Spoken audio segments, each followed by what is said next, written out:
الحمد لله رب العالمين والعاقبة للمتقين والصلاة والسلام على سيد الأنبياء والمرسلين نبينا محمد وعلى آله وصحبه أجمعين.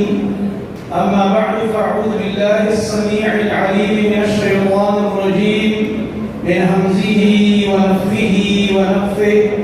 ما كان محمد أبا أحد من رجالكم ولكن رسول الله وخاتم النبيين.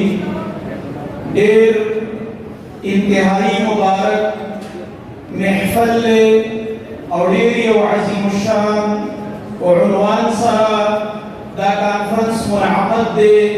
هغه عنوان چې هغه زمونږ د ایمان حصه ده، عقیده د ختم نبوت د محمد مصطفى صلی الله علیه و آله وسلم. او نن موږ او تاسو ته دا سعادت الله سبحانه وتعالی نصیب کړو. ډېر داسې ملګري به په دې مجلس کې ناست وي چې نن به